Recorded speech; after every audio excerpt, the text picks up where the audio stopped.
Hello, everyone, and welcome back to Chitheads. My guest today is Oneika Mays. Oneika transitioned to yoga and meditation from a career in corporate retail over 10 years ago. Oneika used that experience to support social justice nonprofits and teach meditation and yoga inside jails. As training director at Liberation Prison Yoga, she co-facilitated trainings with teachers and practitioners interested in serving incarcerated populations. As director of operations of Transformation Yoga Project, she supported a team that has served over 10,000 people and leads yoga teacher trainings inside prisons.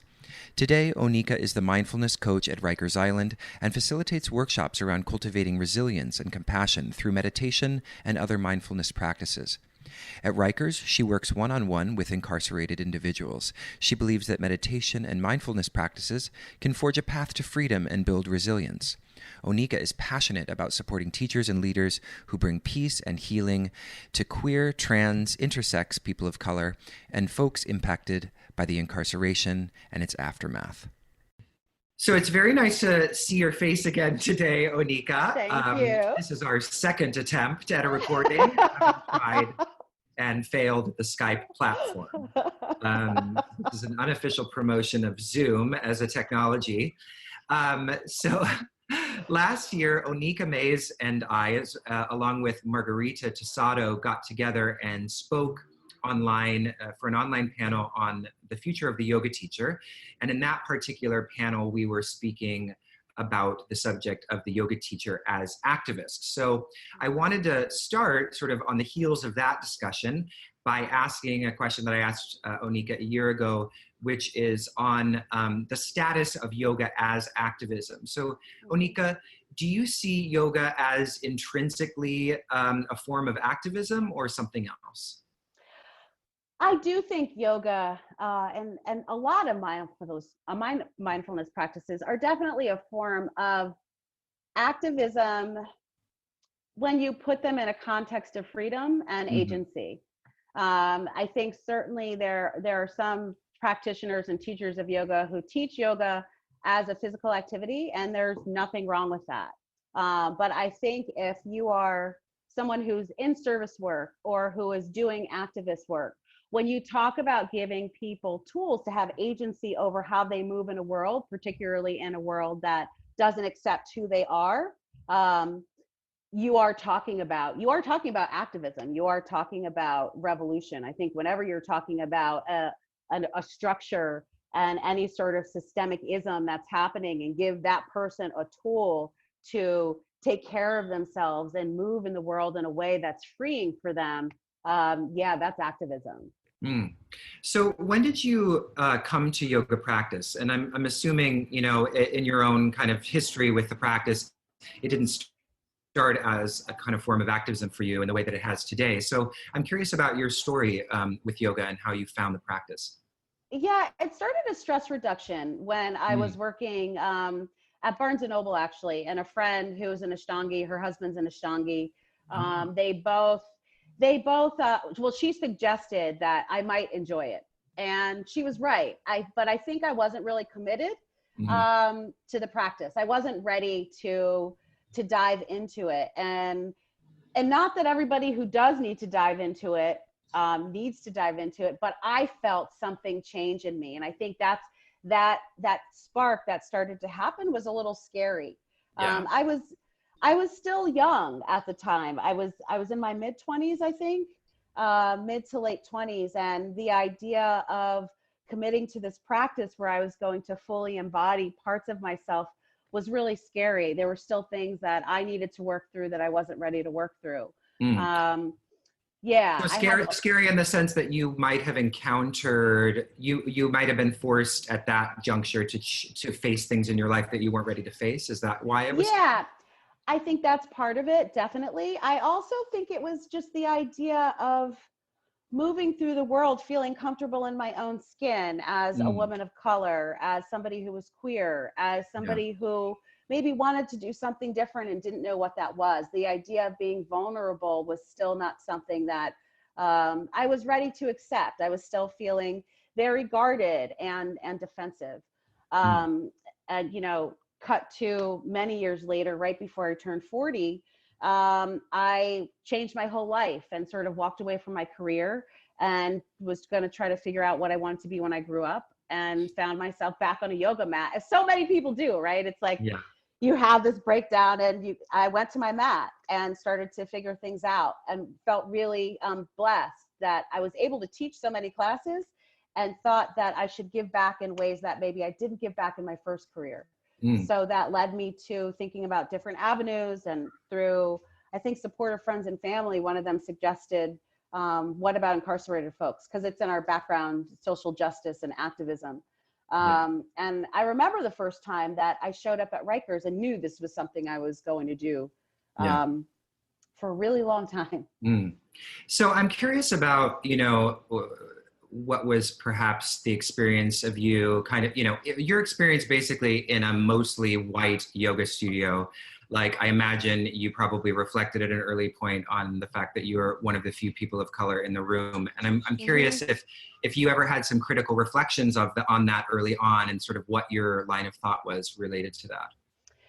Early on, I don't think I saw it as critically as I did years later after becoming a teacher. But I will say, I know I felt that way because it took me 2 years to even go to a yoga studio. I was doing yoga, really dating myself here, on like videotapes and VHS, Rodney Yee, and DVDs. And I think that it took a long time for me to feel brave enough to actually say, like, you know what, I'm going to go to a studio. I was fortunate enough to go to a studio that felt really comfortable and warm, which I think is really great and doesn't happen to so many people who don't feel comfortable. But I did, and I was really lucky, and ended up teaching at that studio for many, many years. Yeah. So, one of the things that it sort of occurred to me while I was watching the panel series that you did, or the panel discussion you did on forgiveness, which was a beautiful panel, really some lovely things, very insightful things being said, both by you and the other people in the panel. But it seems like, in your response to issues around racism, that your contemplative practices have shifted your relationship with it in some way, away from a kind of what you describe as an attachment to anger. And so I'm as a way of getting into, your decision around working at Rikers and having this be a part of your own sadhana, can you talk a little bit about the way in which your contemplative practices have molded you, or have provided a different kind of spaciousness from which to navigate these issues? It's so funny. This is always such a like a triggery thing for me, even though it's still like it's who I am. And I think when I started to embrace all kinds of meditation and mindfulness, but specifically metta, loving kindness shifted a lot for me.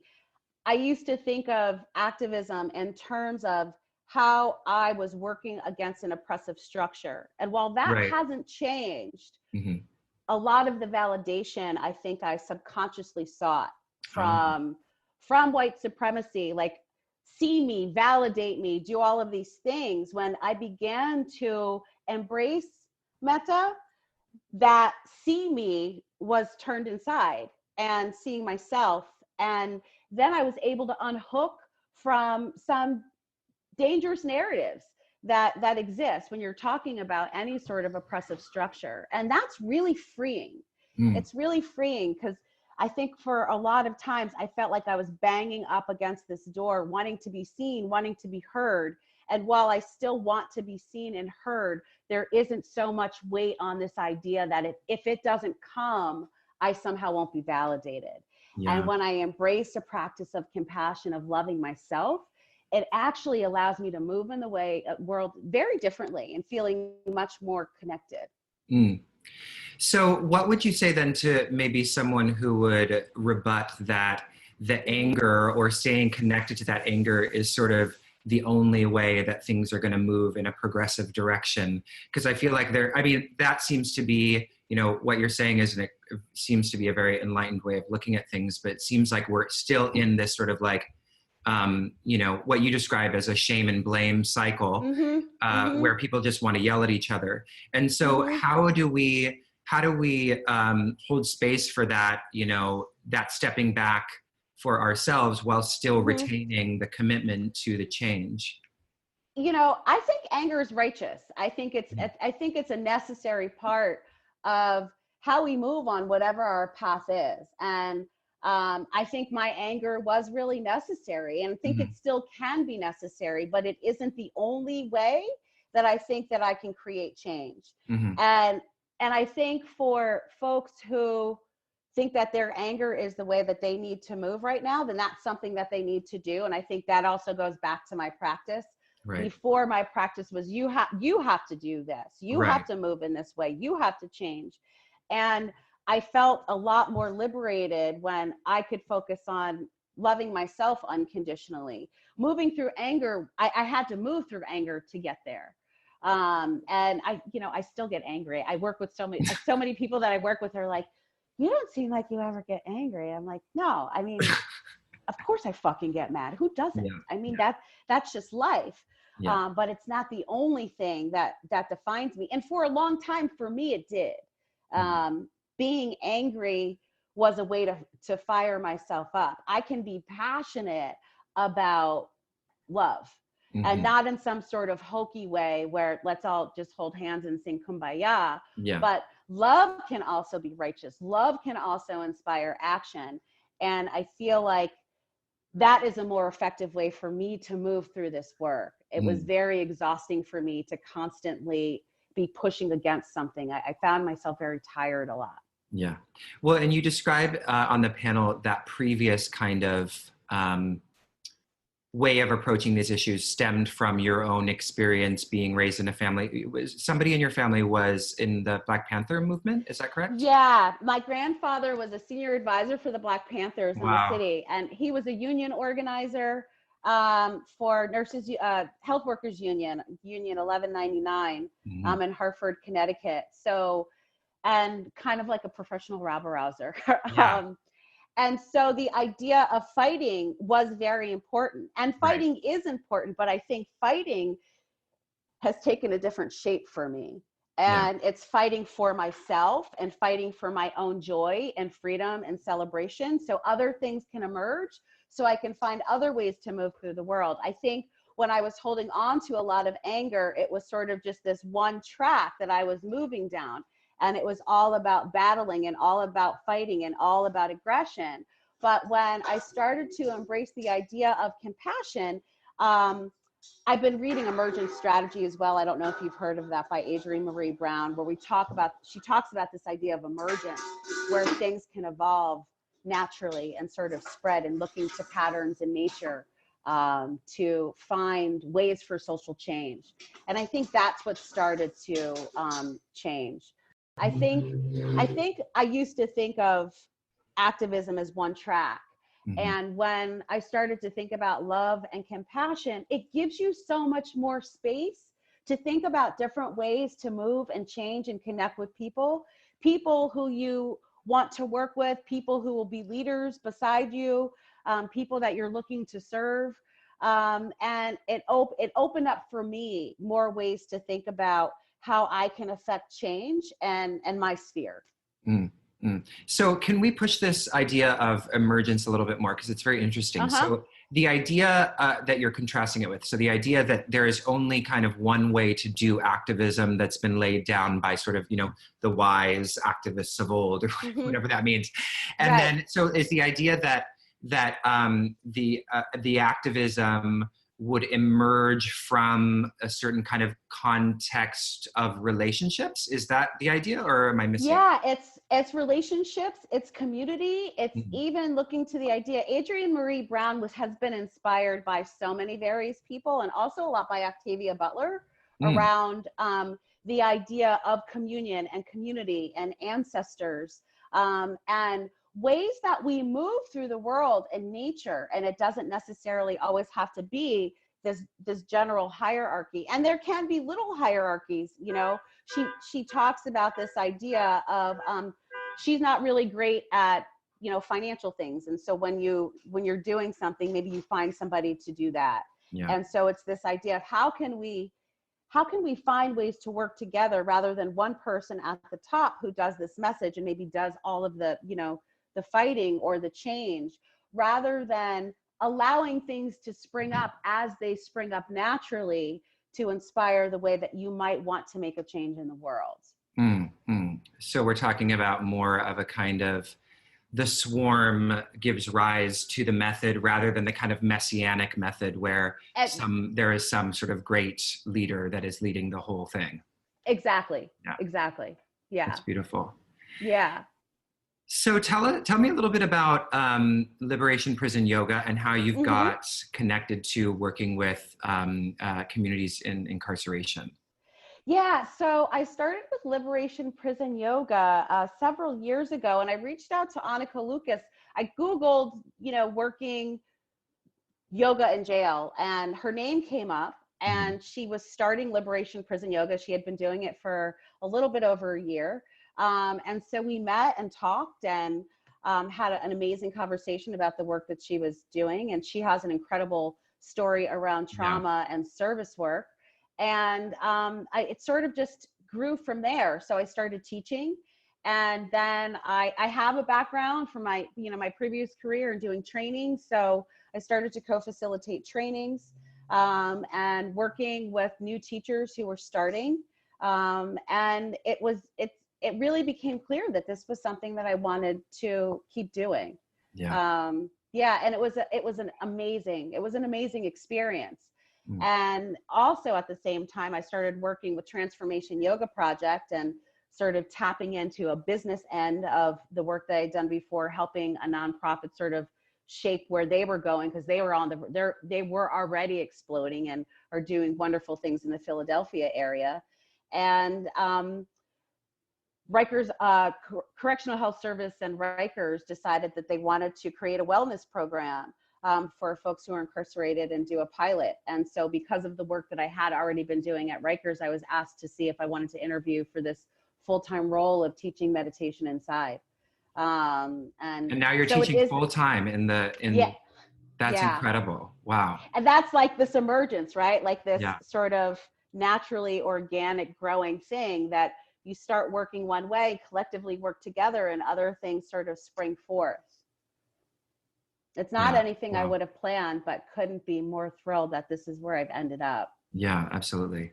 So let's talk about kind of some of the common, or what you would say are the sort of unique challenges that are faced by those in incarceration that yoga and mindfulness can address. Folks who are incarcerated, whether it's their first time or whether they've been incarcerated before, there's an adjustment. It's actually called adjustment disorder. The idea of being in a place where you aren't free is very anxiety provoking. There's stress that happens with that. You can't sleep. There's feeling sad and symptoms of depression. And it can be really, really harder in ways that I don't think that people can imagine, that you go from moving exactly how you want to being told when to wake up, to shower, limited time with your family on the phone, or visiting hours. It is a huge shift in how you're moving through the world. So things like mindfulness, things like yoga and different movement practices give people a chance to get embodied. It's very easy to want to completely separate from your experience of being inside. Who wants to think that, here I am in jail. So these practices allow for people to get embodied and at the same time work to help themselves relieve stress, to find some kind of sleep, and to manage a lot of the anxiety that comes up and feelings of anxiousness when you are incarcerated. So what are some of the things that you've seen, some of the impact that you've seen as a result of bringing these practices into that setting? A lot of what I see is really just the idea that people are taking time for themselves, and sometimes for the very first time, taking a breath, taking a deep inhale or exhale, or telling themselves that it's okay to love themselves. completely, right? That whole idea of loving every part of yourself is really freeing. I think one of the unexpected things that I found, other than some of the maybe more obvious things that people can sleep better or Right. more relaxed, is the idea that there is somebody. I'm not a therapist, I'm not a social worker, I'm not a doctor, but somebody who's a source of support and who sees them. That has been, I think, the biggest thing that I have seen and connected with, that people sometimes just, they come to meditation because meditation is helpful, but also just like, I get to get out of the chaos for just a moment, and there's somebody who's going to look me in the eye without any judgment, and beyond that, with compassion. And that's a big deal. That's a really big deal. And it's a big deal for folks who are in that situation. It's a big deal for folks who might not have ever seen that before. Yeah. And it's even a big deal for folks who have support systems on the outside that they're so desperate to connect with that they can't. So this is a place where I think they get that too. So I'm imagining that those who are listening, who are maybe interested in doing this kind of work, have the basic question of whether or not you ever feel unsafe or have felt unsafe in that environment. Has that ever happened? Have you ever had an experience like that? No, I don't. I haven't felt unsafe. I haven't felt unsafe with people that I work with. It's jail, so things do happen. But I've never felt like, oh, this is too dangerous. This isn't something that I should be doing. I think it's unreasonable to think that, it's like an amusement park and that nothing could happen. But just a day at the carnival. Right. Yeah. But I think knowing where you are and talking to people, like, I think sometimes there are these ideas that people who are incarcerated are somehow different than the people who are doing the work. And the truth is, like, they're not. And I think that's the number one thing, that when people, you're not asking me questions that I haven't heard, people are like always ask, the number one thing is, how do they receive it? And the they is like a very different they. And it's not, it's not said in some malicious way, but once we say the word incarceration, there's a stigma. So there's an assumption that this person is bad or different and therefore dangerous. And so many of the folks who are incarcerated in jails, there are bail issues that have happened. There's issues around addiction that folks are struggling with, or trauma or mental illness. And even when there aren't, and there's folks who are there for things that have, that are pretty serious, I think the idea is that people all need healing practices, those more than other folks who maybe haven't had those kinds of traumas happen in their life. So it's a pretty powerful experience. And there's some people who, who come down and try it and don't like it. And then there's people who come every week and who want to come more than one day a week. So, speaking about that, that kind of pattern of othering the people who are incarcerated, do you see that, like, how does that live in their body? Because anytime, I imagine when you become recognized as this, criminal or other within society who is like bad and how does that become embodied? Like, do you see that very viscerally in the people that you work with? Yeah, there's tension, there's anger, there's irritation, there's quick reactions, there's defensiveness, and always there's also depression and sort of isolation and physically pulling yourself in and not wanting to engage or respond. And there's a lot of sadness that you see, and it comes out in different ways. And I think that's a big part of why violence ends up happening. People are reacting not necessarily to some perceived slight that took place, but it's a combination of all of the things that have taken place where somebody is incarcerated. I think we know, or maybe for those who are listening don't know, a lot of the folks who are incarcerated are Black and brown, and a lot of those folks come from areas that don't have a lot of money and haven't had traditional community support that you might see in other kinds of neighborhoods. So you're talking about areas where schools don't have the proper support that they need. You have teachers who are passionate, but you don't have enough. And then the community policing that's supposed to happen isn't community policing, but it's more police state. Your hospitals aren't the same. You don't have the same sorts of community centers or resources. And then you're experiencing more violence and more other kinds of trauma. So when you get into trouble, you already have all of that behind you. And there haven't been interventions along the way to get you to a place where this is, where you get to jail, and rehabilitation isn't something that happens so easily. Yeah. So what does a kind of standard practice look like in the context of a prison? I know I was reading one of your articles that you wrote where you were talking about the way in which you had to kind of rethink the structure of a class based on your experience in this setting, rather than kind of imposing a certain archetype of a class on these people. You had to kind of learn with the bodies in the room. And so what's the difference between like a class in that kind of in the setting of, a prison versus what you would see at your sort of, run-of-the-mill yoga studio downtown? So there's a couple of things. I think when you're talking about a class inside a correctional facility, or even a rehab facility, the idea that everybody has to follow the sequence that the teacher is teaching flies out of the window. Yeah. It does become necessary that teachers have lots of tools to draw on, because we're talking about invitational language and choice. So you may have somebody who's doing one thing and somebody else who's doing another thing. And it's encouraged.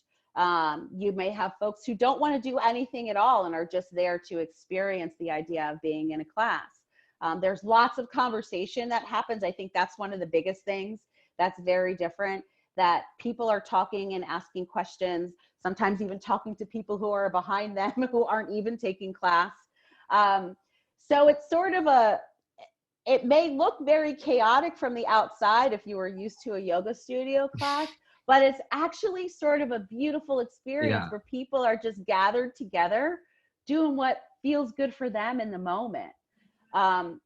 That same thing happens working one-on-one when I'm doing sessions. So you're talking about not a session, there's not a prescription, right? So somebody comes, you come see me, and we talk about how you're feeling right in that moment. And maybe you want to do some breathing. Maybe it's some movement. Maybe it's, I have a giant yoga mat, like a 6x6 foot yoga mat in my office. And maybe it's rolling around. Maybe we do some sound meditation and listening to rain or the sounds of waves. Maybe it's a conversational body scan where we just talk about, where are you feeling stress right now? And sometimes more importantly, where are you feeling good inside your body right now? So we can find ways to celebrate that. So much of what we talk about is around trauma and pain, but there are places and spaces for celebration and joy through this work as well. Yeah. Because that's what resilience is. It's not so much I was incarcerated, it's I was incarcerated and not but and I'm going to find ways to thrive. Yeah. And I can find places where I can smile and be compassionate and find love. I really like hearing what you're saying about finding places of celebration, because I feel like I've been observing this kind of pattern in, yoga teaching. There's always these sort of fads of that like somebody starts doing it, and then like every yoga teacher in New York is suddenly teaching in this way where there's a kind of overemphasis on, places of pain or discomfort. And it's all about sort of like just staring into it until it dissolves. And I remember actually, for me personally, I had this experience in therapy where the therapist actually said, no, don't just stare at that place, connect it to like a neutral place or like a place of joy. And something about that relationship actually then created this, new neural pathway or whatever you want to call it. So I really love that, that emphasis on places of celebration. I think it's really beautiful. Joy, I think, is something that's really overlooked.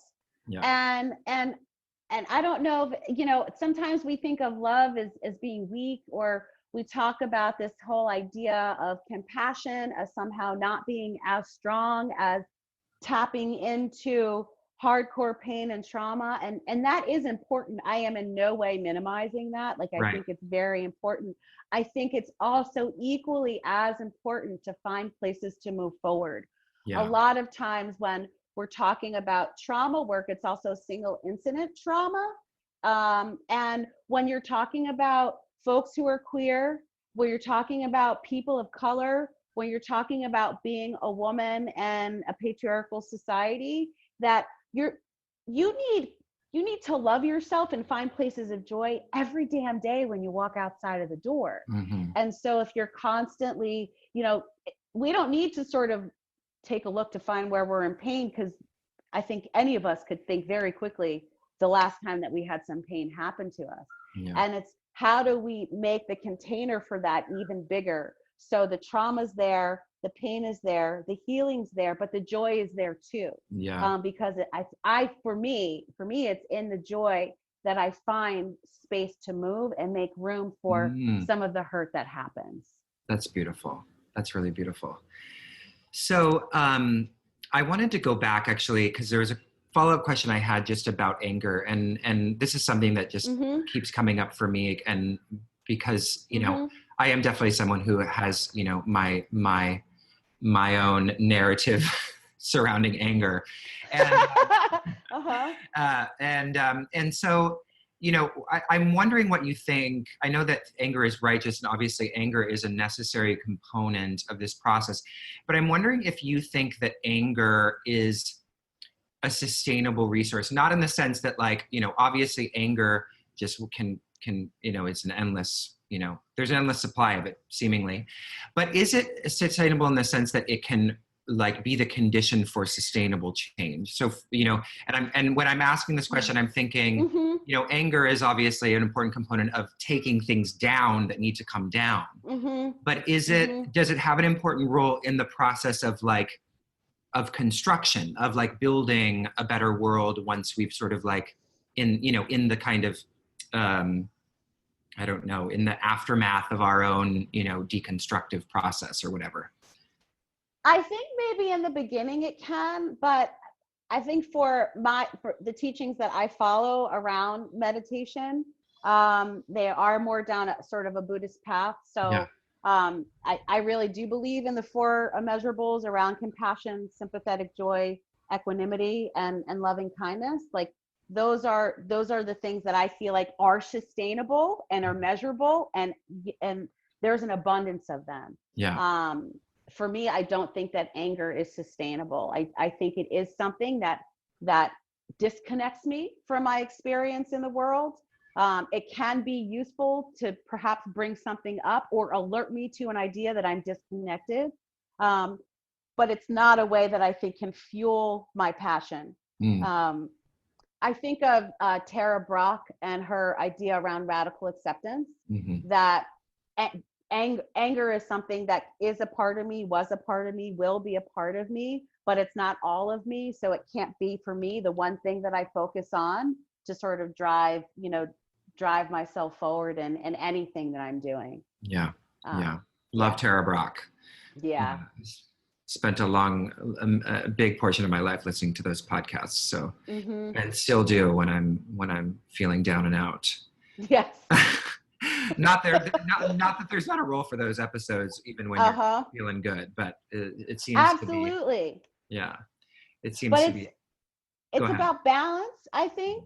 And I don't think anything's sustainable. I don't think that happiness is sustainable. A lot of folks who want to do meditation one-on-one say, well, I just want to be happy all the time. And that does seem to, why wouldn't you be when you're in a situation like being incarcerated?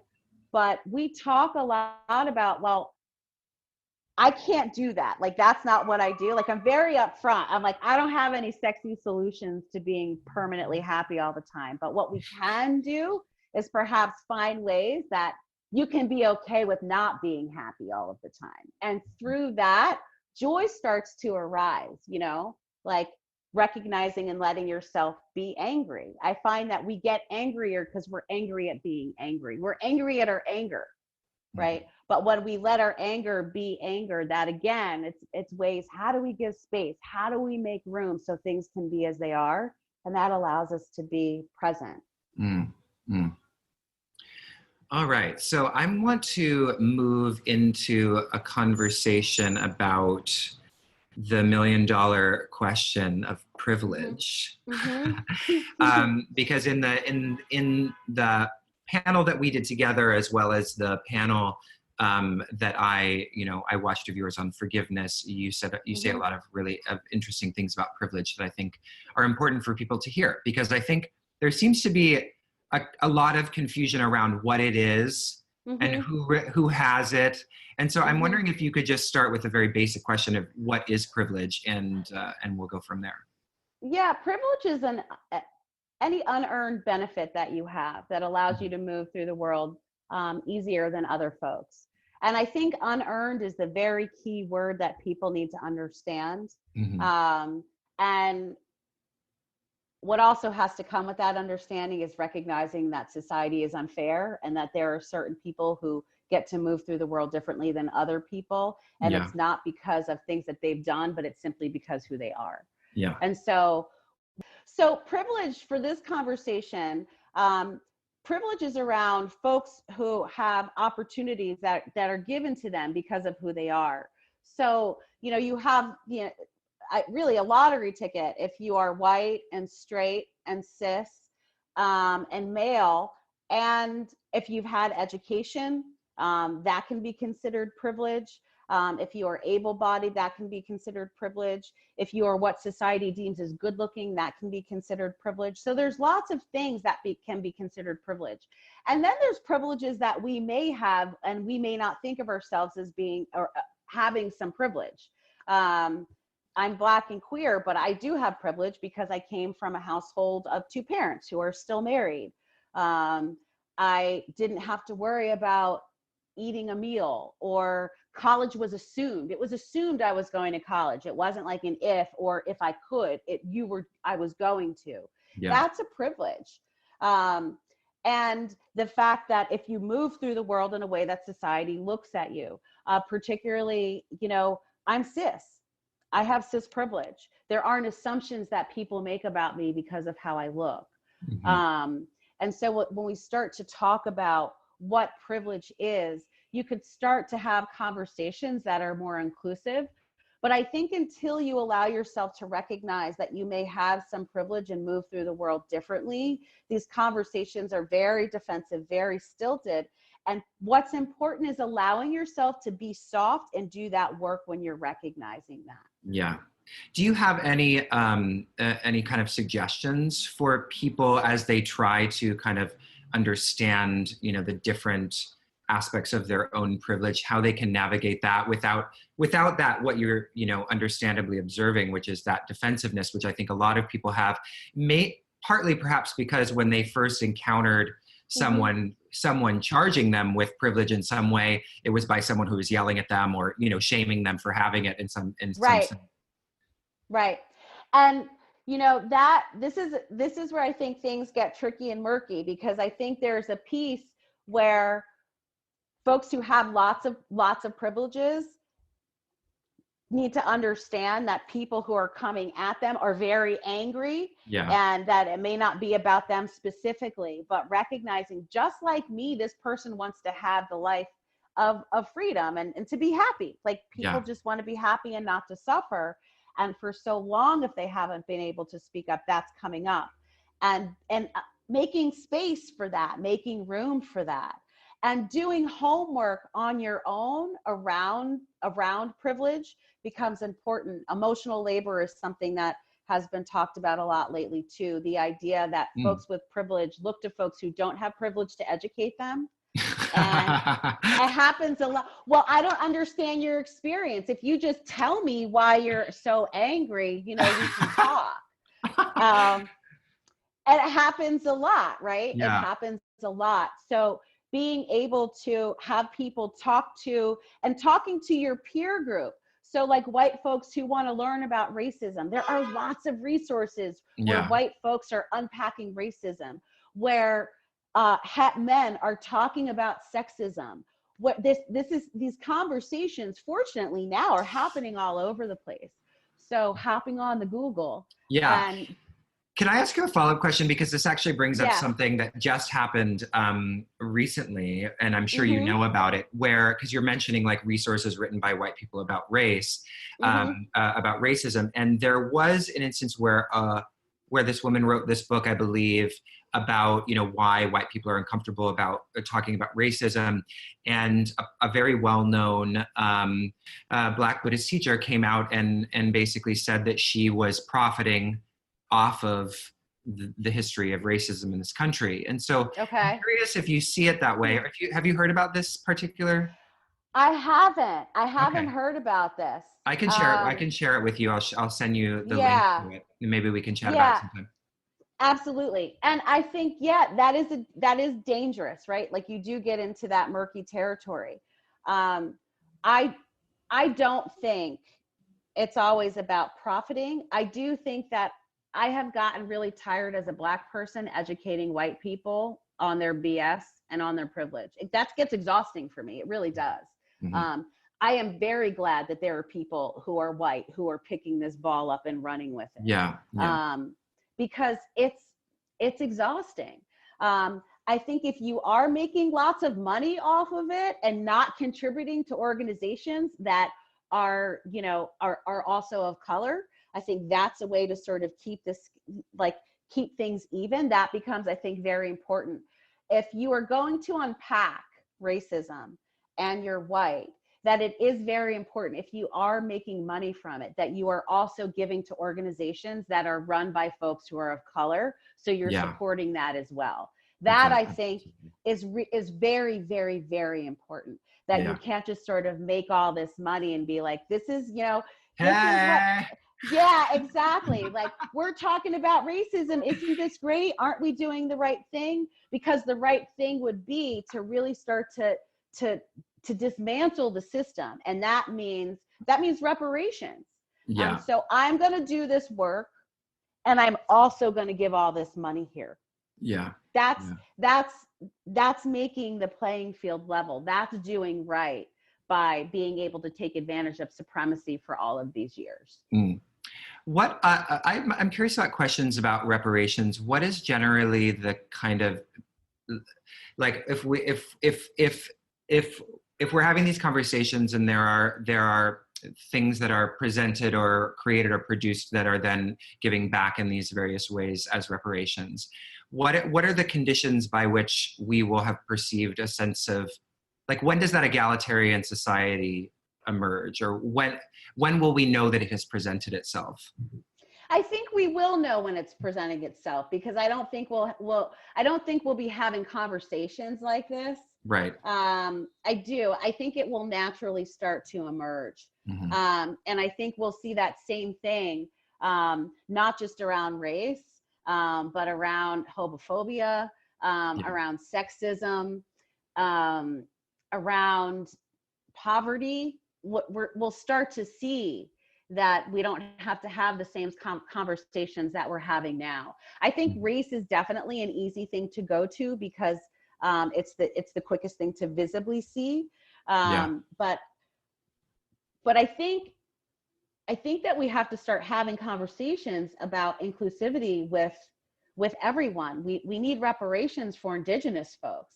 That isn't a topic of conversation as well, because I think that's also really important too. Like, we tend to focus just on Black folks, but indigenous folks are ones who truly need reparations as well. And that's not a conversation, you know, I think that we have enough, or in a lot of circles.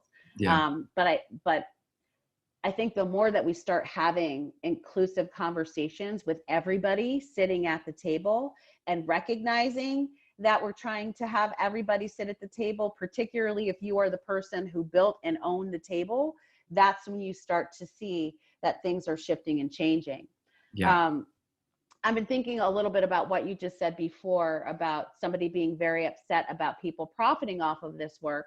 I do think that it is important when white folks start to unpack this work, that they're really educated about it. Like, this isn't just something that you can go into blindly, but it does mean that you allow yourself to to educate yourself and to find people that you can talk to who are of color, who are giving you, I don't want to say a nod, but are really sort of saying like, yeah, this makes sense. Like it can't sort of operate in a vacuum. Mm-hmm. It takes a lot of work to unpack your stuff.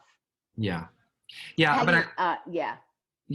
I like the way that you talk about, privilege being a kind of contextual and relational thing, and the different aspects of it. Like you bring up like your educational process.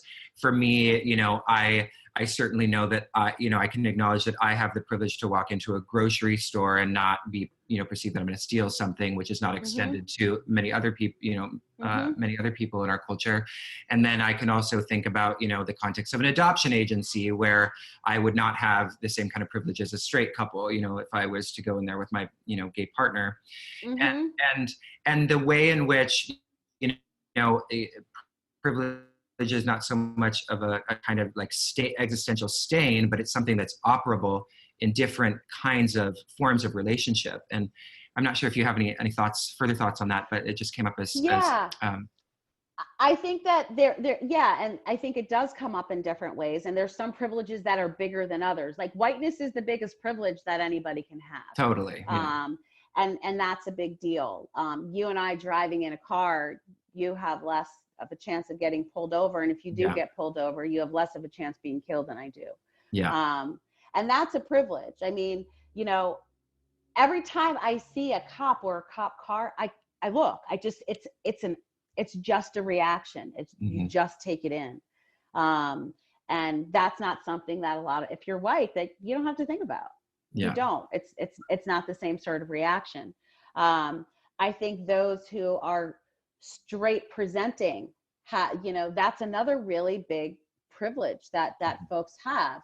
And folks who are cis have a lot of privilege. Yeah. That I do think that's something that needs to be more included in conversations, which we're starting to have. Like, I think we all are starting to talk about what it means to have conversations around gender. But if you're non-binary, this world is not for you. Yeah. It's not. And that's a big deal. And when we don't have to think about certain things, like that's the time that when somebody starts to talk about something that you're like, I don't ever have to think about that. That's your time to pause. Mm-hmm. Yeah, absolutely. Yeah.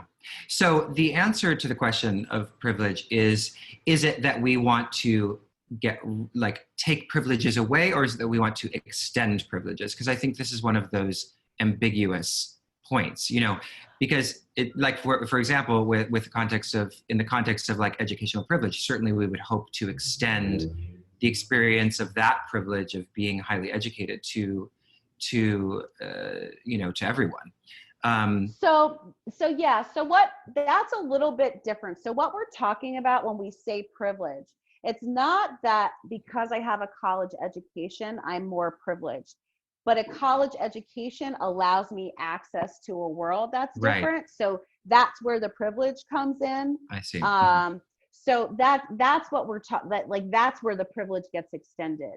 Not, because I grew up with both of my parents, I have privilege with that because their studies around having two parents in a household and having two incomes and being able to move through the world differently, that gives you sort of a leg up. So what we're talking about is what it looks like to have a leg up. And doesn't mean that we extend, education to everybody. Yeah, I mean, our schools are terrible. It's talking about looking at disparities and having folks first recognize the fact that people get to move through the world differently. That I feel like is the biggest conversation that needs to happen when we start talking about privilege. So many people get defensive. I've worked really hard and people think like my whole world's going to be taken away if I start, if I have to think about giving something up. But just by virtue of the fact that you're thinking you have to give somebody up, you are unconsciously acknowledging the fact that you've been stepping on somebody else in order to get that. That's a problem. Yeah. Like that's a problem. And it's like that video of a white guy in an airport who's getting arrested and he's really upset and he's screaming. He said, "Why are you treating me like a black person?" Oh my. And he meant it. It was real, and he was really, really upset. And it's in those moments, in those glimmers, when we have to acknowledge that in some ways, many of us, not all of us, but many of us play a role in oppression. Yeah. And it's not that we can all fix it tomorrow, but until we say, like, yeah, you know what? I don't get in trouble if I walk into a bathroom. Mm-hmm. I don't. And it's not a decision that I have to make. I don't have to worry about my safety. Yeah. It's important for me to acknowledge that. It's important for me to speak up when other people are saying other things against it in order to make the world safer for folks. Mm. Wow, that video you mentioned is powerful, not because it's sort of this like paradoxical mix of like this guy who's obviously a racist, but he's also saying something that is basically, an argument for the existence of disparate experiences, across privilege. And that's interesting. I haven't actually seen that video. Yeah, I'll send it to you. You see it happen with shootings, right? When the shooter is black, the shooter dies. When the shooter is white, the shooter is taken into custody without incident. Yeah. There are things that happen there, and it's not coincidence, No. But it's when people start to acknowledge those things that change starts to occur. And right now it's very scary to say, like, I might play a role in this, particularly if you're liberal. Like, I think a lot of this is very useful for folks who think of themselves as being very liberal. So I couldn't possibly, I'm not like that. You know, the standard for racism is like burning a cross on a yard, but it's, that's not me. Yeah. That's not me. So therefore I'm not racist, but it's the little microaggressions that we do across all sorts of things. That's what eats away at society. Yeah. I wonder if you have any thoughts on this phenomenon of virtue signaling, which it seems to be, like in replacement or instead of maybe doing what we might call the kind of harder work of either being involved in an organization or some kind of movement, people feel satisfied simply to kind of broadcast their woke ideas on Facebook or Instagram and let that be sort of, their work for the day, in terms of what we're talking about. So do you have any thoughts on this phenomenon of like, just, broadcasting to other people, virtue signaling, as I think the term people are using, of like, of your sort of progressive mindset? I think it depends on who you are. I think if you think that you're doing your work for the day, then that's just another way to bypass, actually sort of confronting things about yourself. And I think this whole idea that our whole world has just gotten so performative, like, let me show you that I'm a good person. Let me show you that I'm doing the right thing. I think those kinds of things take away from some real good activism work that's happening on social.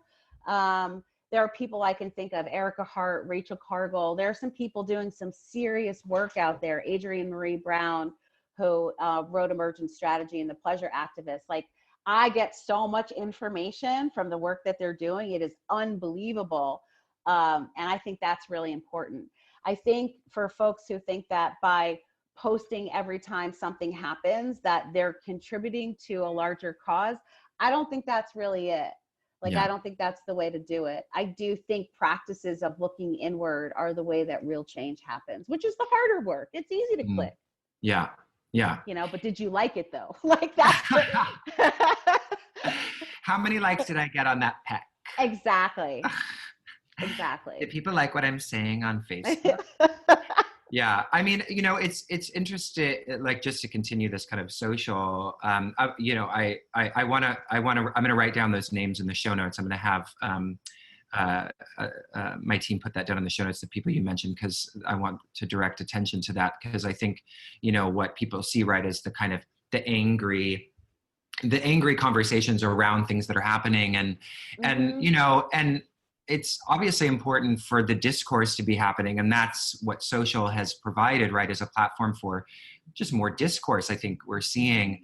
But is there something about, like, in your experience, like that lack of an, oh, hi puppy. Hi. For those that can't see, which is anybody listening, there's an adorable dog that is licking Oneika's face.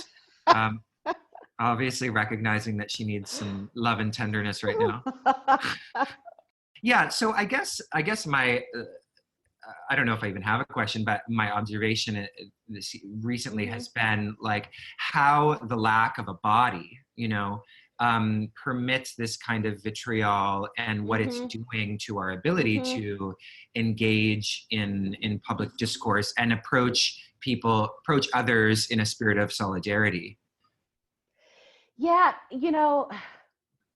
I think I'm really glad we're having this conversation, because I think social can be a wonderful thing and a really dangerous thing when we start talking about causes, and what our passions are, and talking about social justice and things that are happening in the world and creating discourse. In some ways, it's really great. But I also think that it becomes a way that we measure ourselves a lot. Yeah. Am I doing enough? Am I saying enough? And, do I need to be saying more? And this idea of competition, it can really start to eat away at you. And I mean, I have found myself, am I posting enough? Am I writing enough? Am I saying the right things? Is my message being heard? When, should the focus just be on the work that I'm doing, right? Like, exactly. Is that where it should be? And I think when it comes to self-care, it's also important to step away from it.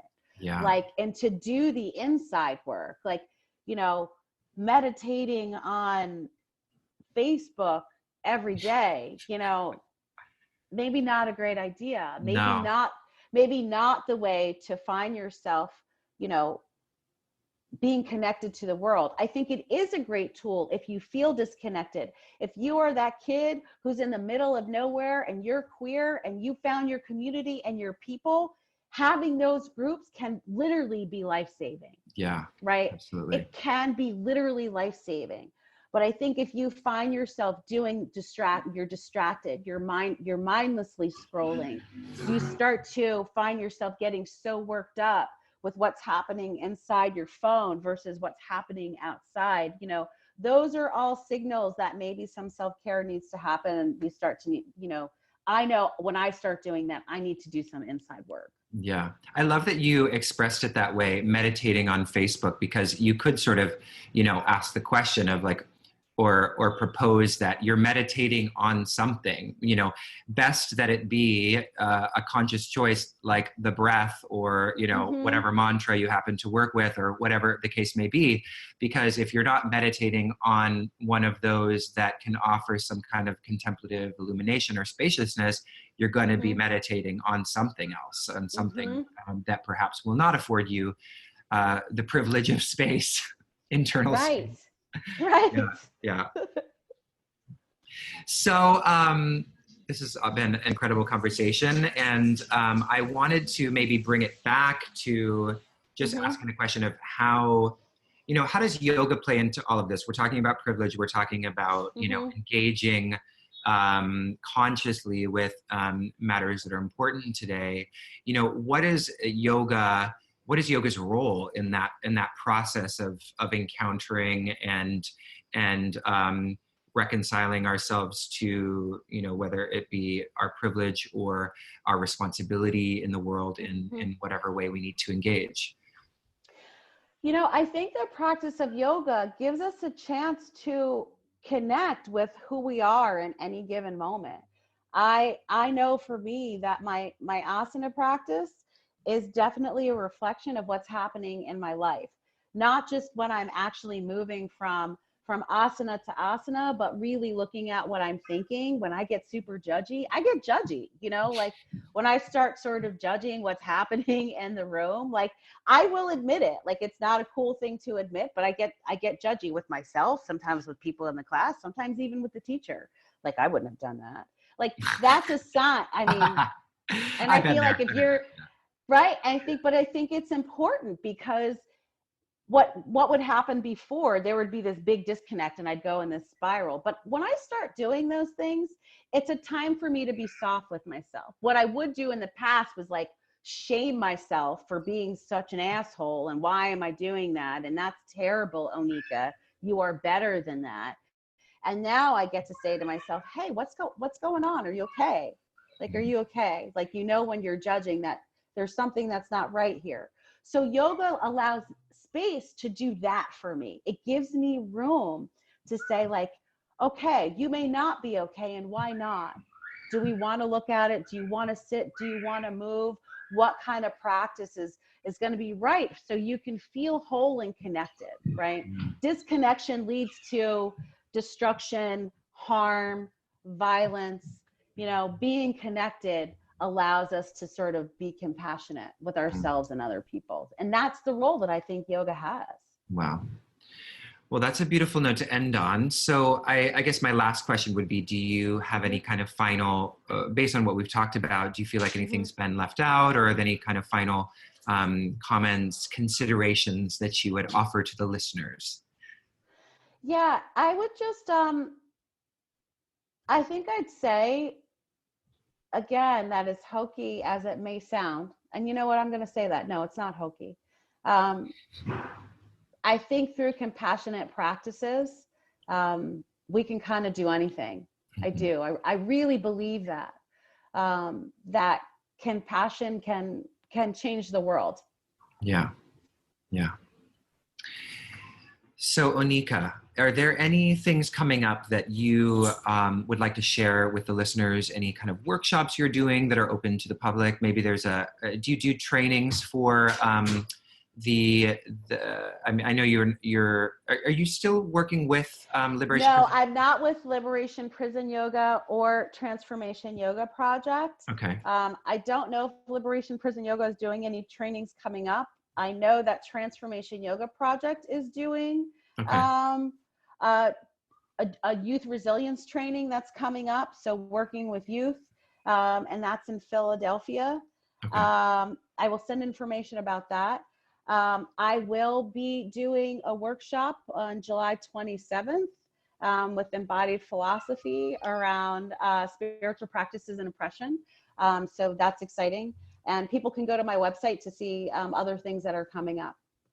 Amazing. Yes. So Oneika will be giving one of 7 talks that are happening on the relationship between marginalization, oppression, privilege, and spirituality.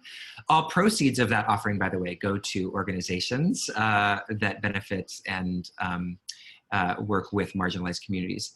And that is starting, yours is on July 27th? Yes. Yeah, and that's starting, I believe, the final week of June for those that are interested in the full series. So you'll be able to see Oneika's beautiful smiling face as a part of that lecture. And if you show up live with her, you can also ask her your own questions, and it will be an opportunity for Q&A as well, because it's part talk, part Q&A. So thank you so much, Oneika. It's been such a pleasure chatting with you. Thank you so much. I loved it. Thank you.